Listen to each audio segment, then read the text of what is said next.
दिल्ली की हर खबर अपने मोबाइल पर पाने के लिए सब्सक्राइब कीजिए दिल्ली दस्तक न्यूज चैनल को और हर लेटेस्ट अपडेट के लिए बेल आइकन जरूर दबाएं।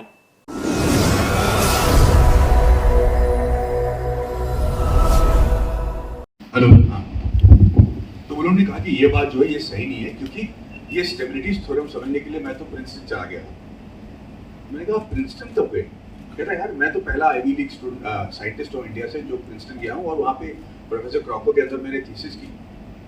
मैंने प्रोफेसर क्रॉको नाम सुना तो मैं सुन हो गया। मैंने कहा यार आप प्रोफेसर लुइजी क्रॉको की बात कर रहे हो? मैंने कहा हाँ। मैंने कहा आप उनको कैसे जानते हो? क्योंकि वो तो माई बाप है, वो तो मतलब मून मिशन के माई बाप माने जाते हैं। देखा जानता हूँ, मैंने तो उनके अंदर 10 महीने में अपना थीसिस किया है। मैंने कहा नबी सर आप ये बात मुझे कब बताने वाले थे? मैं आपकी लाइफ पे पिक्चर बना रहा हूँ, 7 महीने से स्क्रिप्ट लिख रहा हूँ, और आप ये बड़ा कैजुअली कह रहे हो। और फिर उन्होंने बात की अपने अचीवमेंट के बारे में, प्रिंसटन से लेके फ्रांस, स्कॉटलैंड, और कैसे उन्होंने मतलब 52 साइंटिस्ट को फ्रांस लेके गए, 3 साल रहे यही सीखने के लिए कि रॉकेट इंजन कैसे बनाया जाता है। और फिर उसके बाद जब यूएसएसआर टूट रहा था तो वहाँ से इन्होंने इंजन कैसे स्मगल करके इंडिया ले आए, जो इंजन इंडिया को देने वाले थे और अमेरिका ने रोक रहा था। ये सारी कहानी निकल आई। और मैं कहा मैं देख रहा हूँ कि मेरी जो 7 महीने की लिखी हुई स्क्रिप्ट है बिल्कुल फुद्दू लग रही है उनके सामने। और मैंने कहा सर आप ये मुझे क्यों नहीं बता रहे? ये कब बताने वाले थे? किसी को पता क्यों नहीं है? कहता इसमें कहने की क्या बात है यार, उन्होंने मुझे तनख्वाह दी और मैंने अपना काम किया।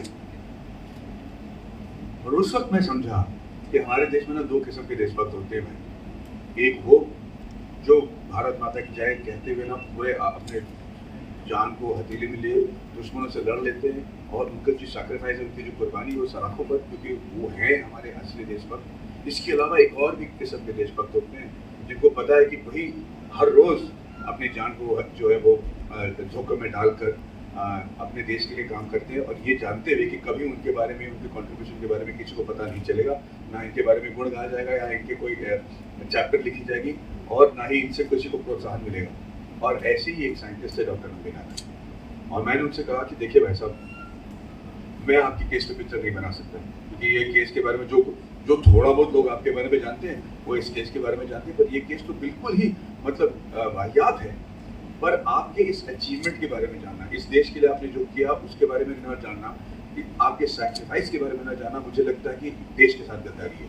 तो मैं आपकी लाइफ पे पिक्चर बनाने वाला हूँ। और मैंने कहा कि देखिए अगर आपको लगता है कि मैं आपको मर्यादा पुरुषोत्तम दिखाऊंगा, मैं आपको हीरो की थोड़ा फोन बंद कर दो भाई, मैं आपको मर्यादा पुरुषोत्तम बताऊंगा और मैं आपके बारे में कोई बुराई नहीं दिखाऊंगा पिक्चर में, तो मैं उस टाइप का कहानी बता नहीं सकता, मैं उस टाइप का फिल्म मेकर नहीं हूँ। तो मुझे आप बताइए कि आपके अंदर हैवानीगिरी कौन सी है, आपके अंदर वो हरामीगिरी कौन सी है, आपके जो अवगुण है वो क्या है, बताइए। तब जाके मैं यकीन करूंगा कि आपने एक इंसानियत दी है। और उन्होंने जो अपने बारे में जो अवगुण बताया है, जो उनके बैड क्वालिटीज के बारे में उन्होंने जिक्र किया है, जिसके बारे में उन्होंने बताया, जो मैंने फिल्म में रखा है, वो सिर्फ मैं ही नहीं पूरी दुनिया बौखला जाएगी। एक राक्षस थे वो, और जो उन्होंने किया वो शायद मेरे मतलब मुझे लगता है कि बहुत लोग नहीं कर पाएंगे। और उसकी वजह क्या थी? क्या वो हमारे देश के हित में थी? क्या वो गलत थी? ये सब आप देख लेंगे, पिक्चर देखोगे तो आप समझ जाओगे। और मैंने उनके अवगुणों के साथ ये पिक्चर शुरू किया है, ताकि उनकी जो असली अचीवमेंट है उसके बारे में दुनिया को यकीन करने में कोई तकलीफ ना हो। और ये पिक्चर बनाते वक्त हमने 2-3 चीज़ तय की जो शायद दुनिया में किसी फिल्म में पहले किसी ने न किया। पहली बात तो ये है कि मैं बता दूं कि आपने बहुत सारे साइंस फिक्शन में पिक्चर देखे होंगे, रॉकेट्स के बारे में पिक्चर देखे होंगे, रॉकेट के लॉन्च देखे होंगे, पर आप लोगों ने किसी ने भी एक रॉकेट इंजन नहीं देखा है। और मैं आपको बता दूं कि रॉकेट इंजन ना, खास करके लेडीज को बता दो, दिखने में एक डायमंड ज्वेलरी की तरह दिखता है। इतना कमाल का है देखने में, मतलब आप देखते रह जाओगे, आंख सेकते रह जाओगे, क्योंकि वो एक हीरे के पेंडेंट की तरह लगता है। इतना साफ सुथरा, इतना पॉलिश, उसको बगैर एक डस्ट के तभी वो एफिशिएंट हो सकता है। और वो जब ऑन होता है, जब वो इंजन चालू होता है, तो वो जो आवाज करते हैं ना, वो इंसान का सुना हुआ सबसे लाउडेस्ट नॉइज है। इसको हमने फिल्म में दिखाया, इसीलिए हम इसको ओटीटी में रिलीज कर पाते, क्योंकि इसका मजा ही चला जाता। दूसरी बात, पहली बार ये है कि हमने एक फिल्म को 3 लैंग्वेज में शूट किया है, यानी कि एक शॉट हमने इंग्लिश में लिया, शाहरुख खान साहब जो इंग्लिश फिल्म में है, फिर एक शॉट हमने हिंदी में ली, उनके साथ ही, और एक शॉट हमने तमिल में लिया।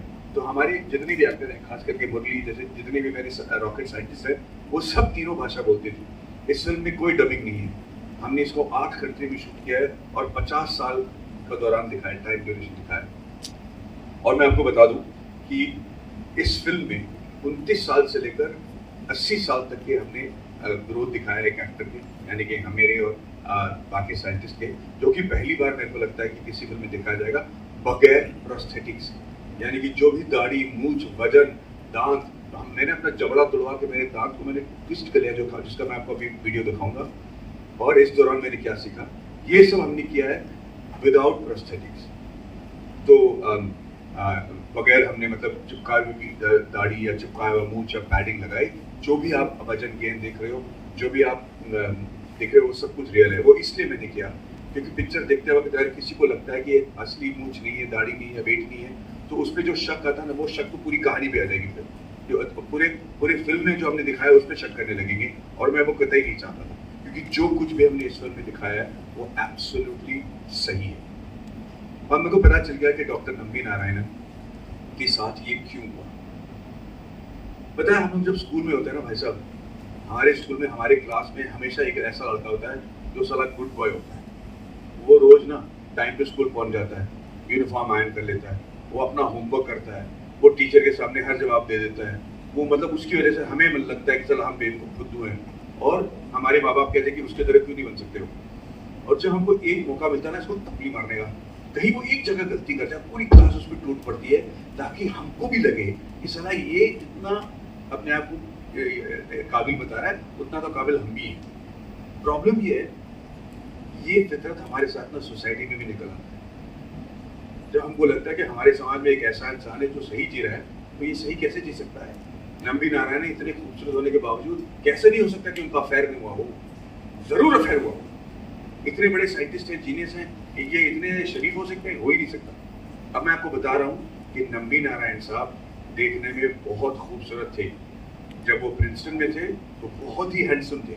अब मैं चाहता हूँ कि आप कल्पना करें एक ऐसे गुड लुकिंग इंसान के बारे में, और मैं कह रहा हूँ कि उस वक्त जिस इंसान को सबसे ज्यादा खूबसूरत माना जाता था दुनिया में, जॉन एफ कैनेडी, उससे भी ज्यादा खूबसूरत थे। अब आपको लगेगा कि मैडी फेंक रहा है, इसका दिमाग पागल हो गया है, एक इंडियन ऐसा कैसे देख सकता है। मैं आपको उनकी तस्वीर दिखाऊंगा प्रिंसटन में अभी, और उसके बाद आप मुझे बताइए कि क्या मैं गलत हूँ या सही। पहले लाइट्स ऑफ करें जल्दी से भाई साहब, बहुत लाइट्स ऑन ऑफ करना पड़ेगा तो भी नहीं आप मुरली कैन वी हैव। अब ये देखिए प्रिंसटन में डॉक्टर नंबी नारायण, ये अपनी बीवी के साथ है। ये 1969 की पिक्चर, इसलिए बैठ रहे हैं। Thank you, how old you? Thanks. अब दूसरी बात ये है कि हमने बताया था कि हमने कोई प्रोस्थेटिक यूज नहीं किया। इस फिल्म के दौरान मैंने 2.5 साल की रिसर्च की, ये पता करने के लिए कि भाई ये जो दांत है इसको कैसे बदल जा सकता है, क्या आप एक उम्र के बाद दांत हम शेप बदल सकते हैं। और मैंने ये रियलाइज़ किया कि दांतों को यूज़ करके हम अपना वजन, हम अपना जो उम्र है वो कम दिखा सकते हैं और ज़्यादा बूढ़ा भी दिखा सकते हैं। और ये सब पे लागू होता है। ये हो सकता है कि आपके दांतों की वजह से आपके चेहरे पर जो आपकी उम्र दिख रही है वो कहीं आपकी उम्र से ज़्यादा दिखाई जाए, और उसको ठीक करने से कैसे आप यंग दिख सकते हो, कैसे आपका हेल्थ इंप्रूव हो सकता है, कैसे आपके, क्योंकि ये सारे सीक्रेट्स ऑफ रॉकेटरी हम आपको बताएंगे इस इंटरव्यू के दौरान। तो फिर आपको दिखाना चाहता हूँ कि मैंने अपने दांतों के साथ क्या किया। जो आप अभी फोटो देखने वाले हो या वीडियो देखने वाले हो, ये मेरे असली दांत थे जो मैंने जबड़ा तुड़वा कर नंबी नारायण की तरह देखने के लिए मैंने करवाया इस पिक्चर में। Can we have that video? ये असली दांत है मेरे।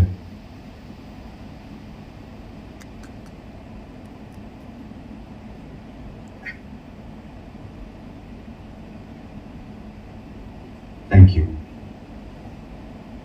और फिर मेरे दांत को सीधा करके नॉर्मल लाने के लिए मुझे 1.5 साल लगे।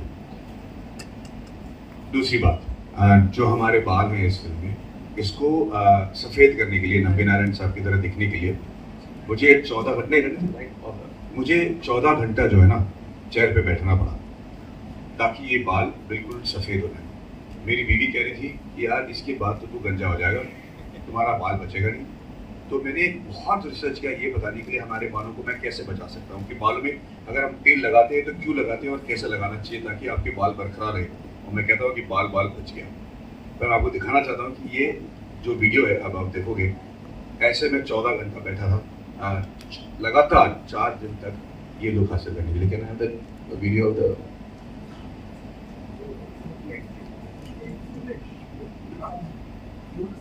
Yes, I'm okay. I'm very excited that now Nami saw you back to his original look. He looks 15 years younger. I have no idea how I'm going to look. I'm all never been so closed up in my life, but fingers crossed. And all that's it. Can you show the next? I'm halfway there. Actually. This is ये मैं ऐसा करता था. What's happening now? Next. Blue Santa Claus. ये क्या हो गया? Next.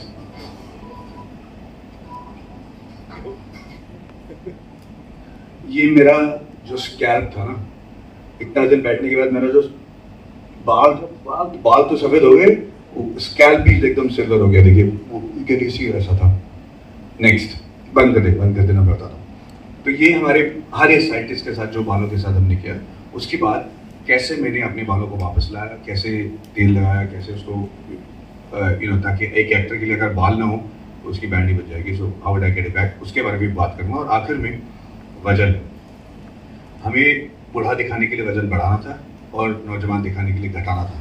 इसके लिए मेरे पास ना 8-10 महीने नहीं थे कि मेरे फिल्म में इतना बजट हो कि भाई हम सबको भेज दें कि भाई आराम से आप वजन कम करके आओ, क्योंकि अगर इसमें से एक वजन भी चूक जाए तो हमारा हालत ख़राब हो जाएगा। तो मैं आपको ऐसे वीडियो दिखाऊंगा जो शायद आप यकीन नहीं करेंगे, पर आपको दिखाना मेरा फ़र्ज़ है।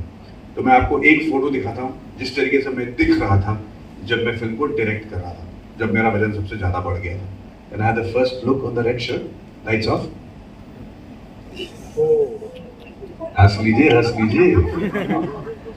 वो मेरा असली पेट है।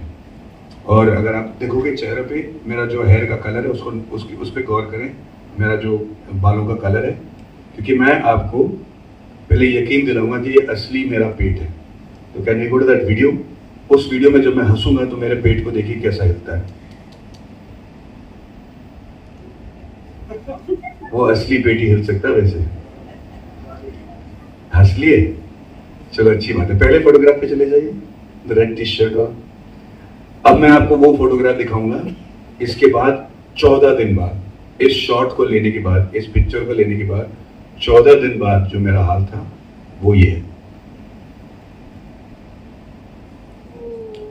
वही बात।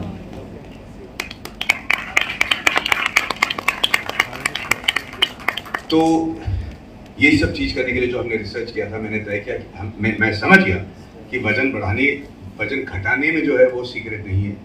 सीक्रेट ये है कि आप वजन बढ़ाते कैसे।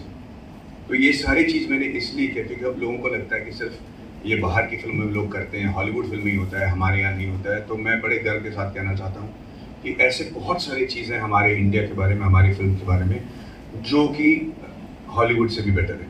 मतलब मैं अपनी फिल्म की नहीं बात कर रहा हूँ, हम इंडिया की क्षमता की बात कर रहे हैं। जब भी हम फिल्म बनाते हैं और बहुत पैसा डालते हैं तो या तो हम फ्रीडम स्ट्रगल के बारे में बात करते हैं या मुगल के साथ जो वॉर हुआ उसके बारे में बात करते हैं। पर एक और डिपार्टमेंट है यार जहाँ इंडिया सबसे ज़्यादा इस दुनिया में मतलब शायद आ चुका है, जहाँ पे लोग सराखों पे रखते हैं, और वो है हमारी साइंस, हमारी इंजीनियरिंग, IT और स्पेस रिसर्च। हम इतने इसमें काबिल हैं कि दुनिया के मतलब मान लीजिए फॉर्च्यून 500 कंपनी के जो टॉप 20 कंपनीज हैं उसमें से 14 के सीईओ तो इंडियन हैं। कोई ना कोई वजह तो होगी कि ऐसा क्यों है। अगर हमारे यहाँ के जो नेट मेटावर्स और वेब 3.0 जो डेवलप हो रहा है उसके जो बिलियनर्स हैं, जो 15.2 बिलियन के मालिक हैं, जो हमारे देश में रहने वाले नौजवान हैं जिनकी उम्र 30 साल से भी कम है, वो हमारे देश में रहते हैं। इनसे मिलने के लिए बाहर के लोग आ रहे हैं कि भाई अपने मेटावर्स में हमको जगह दे दो। रॉकेट साइंस में हमारी इतनी काबिलियत है। डॉक्टर नंबी नारायण तो एक हैं, ऐसे हजारों साइंटिस्ट हैं, ऐसे हजारों इंजीनियर हैं जो हमारे देश में, जिनके बारे में कहानियां बननी चाहिए ताकि लोगों को लगे कि इंडिया में रहकर भी आप सक्सेस पा सकते हो, पर हम नहीं बना पाते। और उसी वजह से मैंने ये फिल्म बनाया है।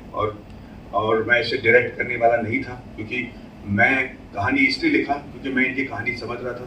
थोड़ी बहुत इंजीनियरिंग जानता हूँ, तो मैं नंबी नारायण से रॉकेट इंजीनियरिंग सीखी। क्योंकि अगर मैं किसी के बारे में बायोपिक बनाता हूँ, मान लीजिए वो फाइटर है, सिंगर है, डांसर है, उसको स्क्रीन में दिखाना कि ये अच्छे फाइटर एक्टर हैं, ये बहुत आसान हो जाता है कि मैं अच्छा क्रिकेट खेले था, अच्छा स्ट्रोक है, हाँ भाई आप समझ सकते हो। पर रॉकेट साइंटिस्ट अच्छा ये कैसे दिखाऊं, और उसमें भी एक जीनियस रॉकेट साइंटिस्ट आपको कैसे दिखाऊं।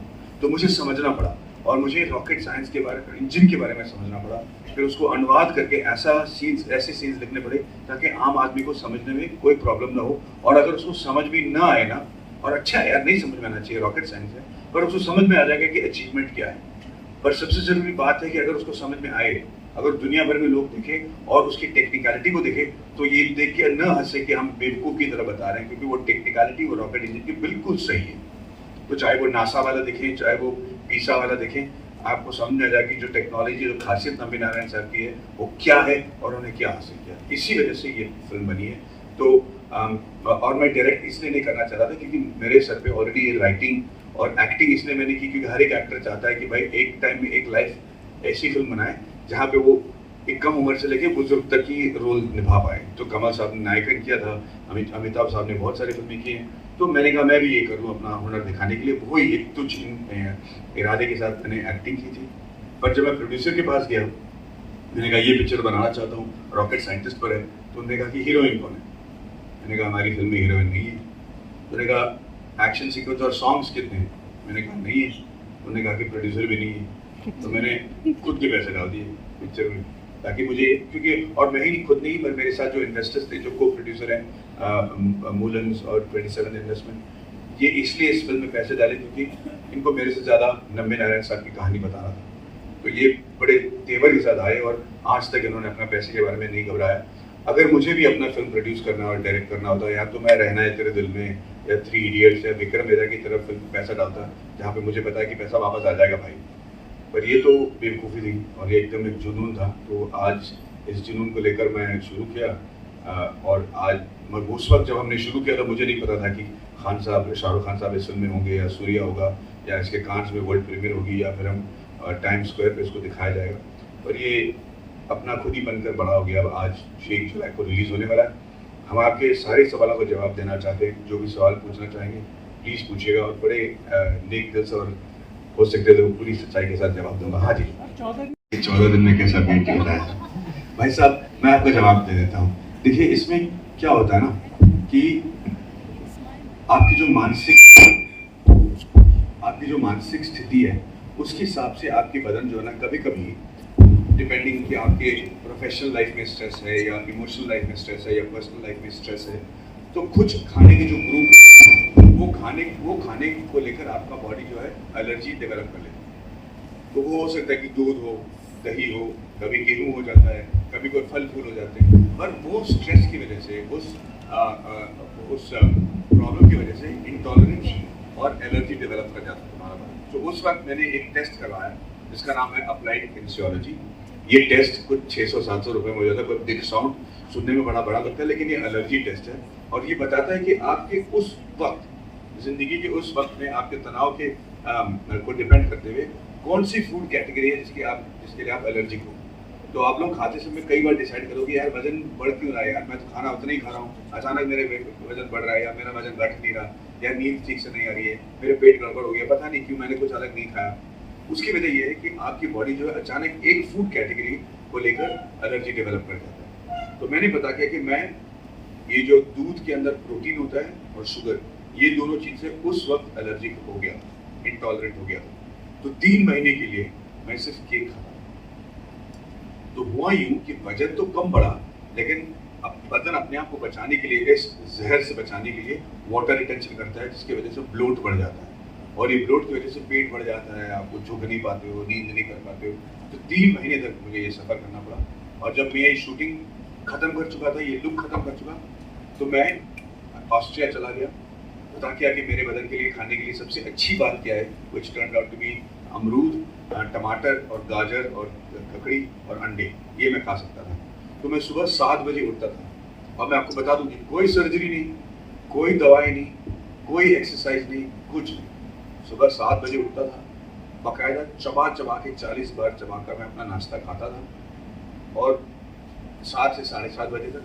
फिर उसके बाद 2 बजे तक बिल्कुल कुछ नहीं, ना चाय ना कॉफ़ी ना कुछ। फिर 2 बजे वापस लंच, वो चीज़ जो मेरे बॉडी के लिए अच्छा था वो मैं खाता था चबा कर आधे घंटे के लिए। फिर आधे घंटे बाद पानी पीता था। फिर शाम को 7 बजे तक बिल्कुल कुछ नहीं। और फिर 7 बजे एक हल्का सा डिनर एक सूप, एक रोटी या एक दाल, और फिर मैं बकायदा सो जाता था। कोई एक्सरसाइज नहीं, कोई सर्जरी नहीं, कुछ नहीं। आपका बॉडी इतना रेस्ट कर गया, इतना आपके बदन से स्ट्रेस चला गया कि 14 दिन में मैं ऐसा दिखा, और 20 दिन बाद कुछ 6 किलो ही कम हुए थे, 6 नहीं 5 किलो कम हुए थे, पर लग रहा था जैसे 25 किलो कम हो गए। तो इस तरीके से आप भी पता कर सकते हैं कि आपके बॉडी में कौन सी एलर्जी है, कौन सा ऐसी पदार्थ है जो आप टॉलरेट नहीं कर पा रहे इस समय पे। और ये हमेशा के लिए नहीं है, परमानेंट के लिए हो सकता है कि 6-7 महीने के लिए इसको छोड़ दें और आपका बॉडी ठीक हो जाए। ऐसे ही हमने 14 दिन में बचा। हाँ जी, एक मिनट, वो उनके पास माइक है, हमको पूछ लेता हूँ। हाँ जी। हाय बागवान सर, पहले तो कांग्रेचुलेशंस देना चाहती हूँ आपकी मूवी के लिए। बहुत डिफरेंट टाइप की मूवी है जिसमें सॉन्ग्स नहीं है इतने, कोई हालांकि सॉन्ग्स हैं, मतलब इतने टिपिकल वाले नहीं है, और वो शिफॉन की साड़ी के अंदर हमें कोई हीरोइन भी नहीं देखने को मिलने वाली। लेकिन मैं आपसे ये जानना चाहती हूँ कि ये मूवी इतनी अलग है, आपने इतनी ज्यादा कोशिशें भी की हैं, तो कहीं ना कहीं आप फूडी भी रहे होंगे। आपने कहा इतनी ज्यादा आपको डाइट करनी पड़ी, आपको जो चीजें आपको मना की गई आपने नहीं खाया, तो कितना आपके लिए मुश्किल रहा। और एक सवाल और है, मूवी 2017 के अंदर स्टार्ट हो गई थी, ऑलमोस्ट 6 साल के आसपास इसको लग गया बनने में, इतना टाइम कैसे लगा सर? एक तो 2 साल के लिए कोविड खा गए और पिक्चर 2 साल पहले ही रेडी थी, पर हमारे पास ना ये चॉइस था कि क्या इसको हम कोविड के दौरान OTT पे रिलीज करें या नहीं। पर हमने सब रियलाइज किया कि ये फिल्म हमने पैसे कमाने के लिए नहीं किए हैं, तो भले ही पैसे थोड़े चले जाएं, पर हम थिएटर में रिलीज करना चाहते हैं, इसीलिए। वरना 4 साल में पिक्चर रिलीज हो जाती थी। 2.5 साल तो रिसर्च में लग गए, क्योंकि ये सब चीज़ें पहली बार कोई सिनेमा में कर रहा है कि रॉकेट इंजन दिखता कैसा है, आवाज़ कैसी है, और फिर दांत को टेढ़ा कैसा किया जाए, सीधा कैसे किया जाए। इस फिल्म में एक पल है जो मेरा सबसे फेवरेट पॉइंट है, जहाँ पे ये बिल्कुल ज़रूरी था कि मैं बिल्कुल नंबे नारायण साहब की तरह दिखूं। तो उस वजह से जो हमने परेशानी मोल लिया, उसमें 2 साल निकल गए, और फिर हमने फिल्म की शूटिंग की और एडिटिंग की। 3 लैंग्वेज में बनाया है, 7 लैंग्वेज में डब करके रिलीज कर रहे हैं, तो इतना वक्त तो लग ही जाता है। पर मैं आपको पूछूंगा कि आपने पूछा कि मुझे कितना तकलीफ हुआ, कितना प्रॉब्लम हुआ। बिल्कुल नहीं हुआ यार, मेरे को ना ये एक सर पे ये जो जुनून सवार था, इसने कभी मुझे एहसास नहीं होने दिया कि मैं क्या क्या खो रहा हूँ या कितना दर्द है। इतना ज़रूर था कि रात को जब मैं सोने जाता था कि फट से सो जाता था, बड़े खुशी के साथ, एक मुस्कान के साथ। और ये फिल्म उसकी वजह से मेरे लिए बहुत स्पेशल है। सर 1 जुलाई को आ रही है, मेरी वेडिंग एनिवर्सरी भी 1 जुलाई को ही है, तो मेरे लिए तो बहुत ही अच्छा दिन रहेगा। मैं ये मूवी देखूंगी, बहुत स्पेशल है, बहुत अलग टाइप की है, तो कांग्रेचुलेशन फॉर यू। उम्मीद करता हूँ कि आपकी वेडिंग एनिवर्सरी हमारे लिए भी लगी। Yes. Hi, Madhavan sir. Hi. So, like in the film, आपका दिख रहा है कि शाहरुख खान के साथ like cameo है उनका. So, how was the experience working with him? मैंने शाहरुख साहब के साथ, मैंने खान साहब के साथ जीरो किया था। उस वक्त मैंने इस फिल्म की जिक्र की थी हमसे, और उनको लगा कि वो कह रहे कि हमेशा तो कुछ अलग करता है यार, वेरी गुड। फिर जब उनके बर्थडे के लिए मैं गया था उनके घर पे पार्टी बनाने के लिए, उस वक्त उनको याद था स्क्रिप्ट। उन्होंने कहा कि मैडी यार तुम्हारा कमाल का स्क्रिप्ट है, मैडी मैं तुम्हारी फिल्म में ना एक रोल करना चाहता हूँ, मुझे बैकग्राउंड में पासिंग करा देना। मैंने कहा थैंक यू वेरी मच, आप बहुत अच्छे इंसान है, आपको याद है। मैंने उनको हक दिया, कहता नहीं नहीं मैं सीरियसली कह रहा हूँ यार, मैं करना चाहता हूँ। मैंने फिर हक किया उनको कि भाई thank you very much sir. तो कह रही पागल है, इसको मजाक लग रहा है, मैं करना चाहता हूँ। मैंने कहा ठीक है सर कर लेंगे। और उनके बर्थडे पार्टी में बहुत सारे लोग थे, तो सरिता और हम चले गए। 2 दिन बाद सरिता, जो खान साहब की बहुत बड़ी फैन है, वो कह रही थी कि यार कम से कम उनको मैसेज करके थैंक यू तो बोलो कि उन्होंने आपका स्क्रिप्ट याद रखा। मैंने मैसेज उनको नहीं किया, उनके मैनेजर को क्या कि कह दीजिए साहब को कि आई एम वेरी टच्ड कि उनको मेरी स्क्रिप्ट याद थी। फौरन उनका फ़ोन आ गया कि यार मैडी खान साहब पूछ रहे हैं कि आपको डेट कब चाहिए। तो मैंने कहा यार ऐसा मत करो यार, झूठे मतलब मैं यकीन करने लगूँ कि ये सच है, फिर खामखा मतलब ख्याल पुलाव के चक्कर में मेरी बैंड बन जाएगी। पर वो एकदम सीरियस थी। उन्होंने कहा कि मेरे को करना, मैंने कहा ये बैकग्राउंड वाली पासिंग कोई रोल है नहीं, एक इम्पॉर्टेंट रोल है, मेरे को करना चाहें। उन्होंने कहा कि कितने डेट्स चाहिए, और मैं आपको बता दूँ कि सब चाहे वो सूर्या हो या खान साहब हो, उन्होंने मुझसे कोई पैसे नहीं लिए। उन्होंने ना कैरावैन का पैसा लिया, ना कॉस्ट्यूम का पैसा लिया, ना उन्होंने अपने असिस्टेंट्स के पैसे लिए, ना एक्टिंग के पैसे लिए। सूर्या अपने पूरे टीम के साथ फ्लाई करके बॉम्बे आए शूट करने के लिए, ना फ्लाइट के टिकट के पैसे लिए, ना उनके डायलॉग राइटर जो उन्होंने अनुवाद किया डायलॉग्स को तमिल में उसके पैसे लिए। सब कुछ मुझे नहीं पता था कि वो मेरे प्यार में कर रहे थे या नंबे नारायण साहब की जो इज्जत थी उसकी वजह से कर रहे थे। लेकिन अगर आज मुझसे आप पूछोगे कि इस इंडस्ट्री में क्या अच्छे लोग हैं, तो मैं आपको यकीनन कहूँगा कि बहुत अच्छे लोग हैं, क्योंकि मैं बाहर से आया हूँ और मेरे साथ जो इस इंडस्ट्री में हुआ है, जो लोगों ने मेरी मदद की है, मेरे एक कहने पे अमित जी ट्वीट कर देते हैं या प्रियंका चोपड़ा ट्वीट कर देती है, ये उनका प्यार और जो मेरे मेरे मेरे मेरे मेरे तरफ जो उन्होंने इज्जत और प्यार दिखाया, I am very grateful to it and I think it's my duty to acknowledge that kindness. That's great. So, एक और क्वेश्चन है, जैसे आपके फिल्म का जो पोस्टर है वो टाइम्स स्क्वायर पे भी रिलीज हुआ है एंड जी। the scene with Naveen Narayan. So, how जी। was that experience? It was very surreal. Yeah. It was something that I had not imagined when we started it, but we are very grateful to it, and it was lovely to see the affection that people had for Nambi Narayan sir even at Times Square. Congratulations. Thank you. हाँ जी। ऐसे ही कुछ नहीं ना mic में ना। हाँ जी। Yes sir. Thank you. Mic नहीं दे। क्यों? जी हाँ, हम प्रिंसटन यूनिवर्सिटी गए थे। हम वो घर पे गए जहाँ प्रोफेसर क्रॉको रहते थे। हमने वो जगह देखी जहाँ पे डॉक्टर नंबी नारायण ने अपने एक्सपेरिमेंट्स किए थे और उसको वापस रिक्रिएट करने की पूरी कोशिश की। नहीं, बालों पे जो हमने फॉइल पेपर लगाया था वो इसलिए लगाया था क्योंकि उनको ब्लीच करना पड़ा था, कलर निकालना पड़ा। तो मैं आपको पूछता हूँ कि क्या आपको पता है कि आप बालों में तेल क्यों लगाते हैं? मसाज करने के। हाँ, तो इसकी जो बहुत सारी सीक्रेट्स है ना, रॉकेटरी की सीक्रेट्स, इसके बारे में मैं बताऊंगा आफ्टर द रिलीज कि हमने अपने बालों को बरकरार कैसे रखा और कैसा रख सकते हैं। इट्स वेरी इंपॉर्टेंट रिसर्च, जिसके बारे में मैं बात करना चाहता हूँ। तो माधव आपने बताया कि नबी नारायण साहब बहुत समाज, इनसे पूछ लो भाई साहब, ये रुके हुए थे।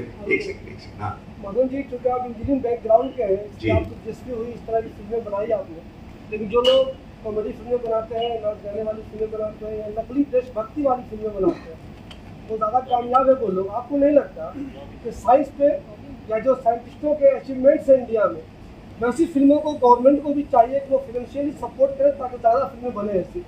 नहीं, मुझे नहीं लगता कि गवर्नमेंट को सपोर्ट करना चाहिए। मुझे लगता है कि हम जो फिल्म इंडस्ट्री वाले हैं, हमें ऐसे फिल्म रिसर्च करके बनाना चाहिए कि जहाँ गवर्नमेंट सपोर्ट करता है फिर वो प्रोपेगेंडा फिल्म लगता है, जो मुझे नहीं लगता कि सही है। तो कोई भी कंट्री में कोई भी गवर्नमेंट ऐसी चीज़ों को सपोर्ट नहीं करता है। गवर्नमेंट का काम गवर्नमेंट करे, फिल्म इंडस्ट्री का काम फिल्म इंडस्ट्री करे। तो हाँ, बिल्कुल सही कह रहे हैं। मैंने तो ये प्रयत्न शुरू किया, मैंने ये फिल्म बनाई है पहली बार। अगर चलता है तो ठीक है, तो ऐसी और फिल्में बनी है। अगर नहीं चलता है तो फिर हो सकता है कि मैं बिल्कुल गलत हूँ।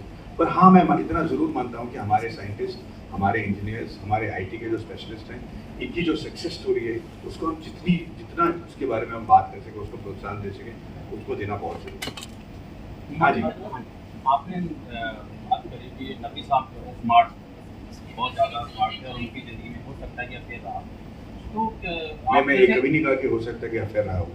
अभी आपने थोड़ी देर नहीं, मैंने नहीं कहा। मैंने कहा उनसे पूछा था कि आपके लाइफ में अफेयर हुआ, पर मैंने कभी नहीं कहा कि उनके लाइफ में अफेयर था। जब आपने पूछा तो क्या जैसे उनके ऊपर जैसे स्पाई होने का जो लगा, तो क्या उन्होंने ऐसा कुछ बताया कि वो किसी हनी ट्रैप के शिकार हुए या कुछ इस तरह से कोई ऐसी बात? जी हाँ, बिल्कुल। उन्होंने पूरी अपनी लाइफ बताई, जो कहानी उन्होंने मुझे बताई है, जिस पे आज कोर्ट से वर्डिक्ट भी आ चुका है, जो मतलब ये सारी चीज़ आधारित मतलब इन सारी चीज़ों पर आधारित ही बनी है ये फिल्म।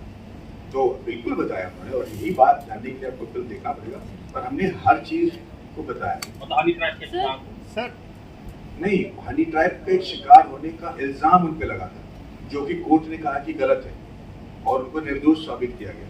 ये तो मीडिया वाले, आपको तो ये पता होना चाहिए भाई। माधवन सर हाँ जी।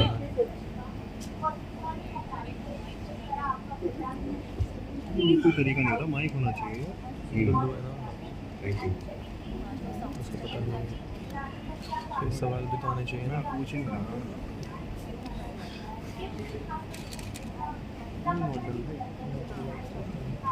वो वाली बात नहीं, सही कह रहा तुम पहले बना भी नहीं।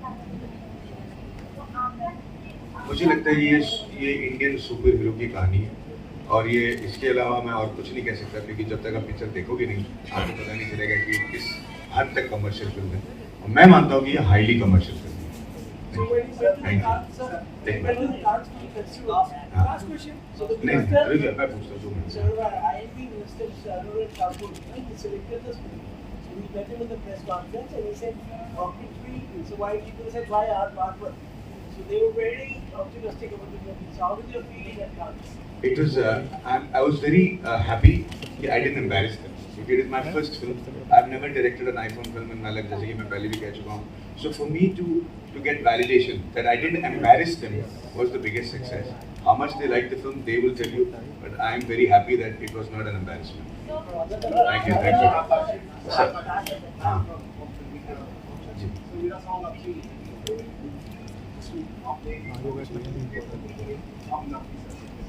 आपने सारी नौकरी के बारे में पढ़ा है, तो उसके अलावा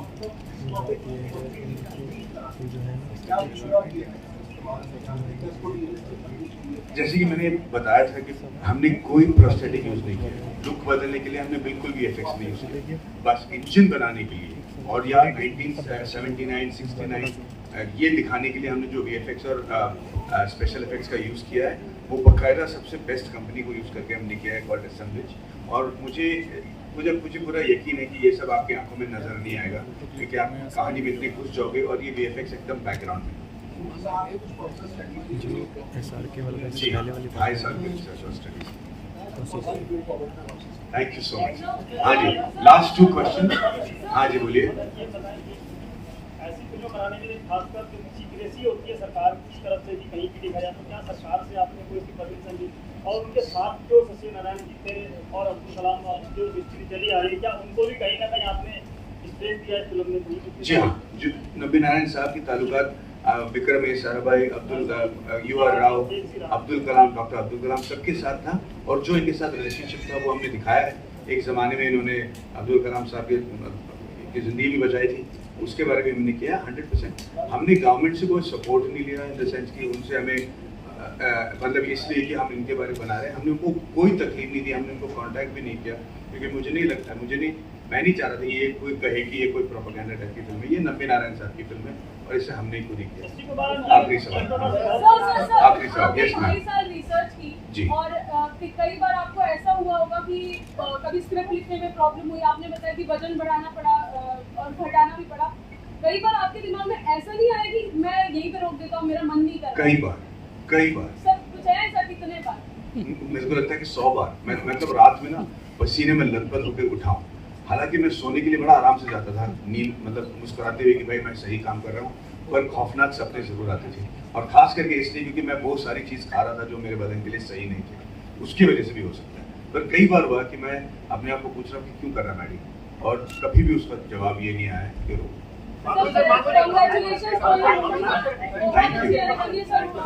साइंटिस्ट मुझे भी बहुत पसंद है और मेरे भाई भी जो है वो क्या बात है, मुबारक है। थैंक यू सब चीज़ें तो मुझे अच्छी लग रही है, थैंक यू सर।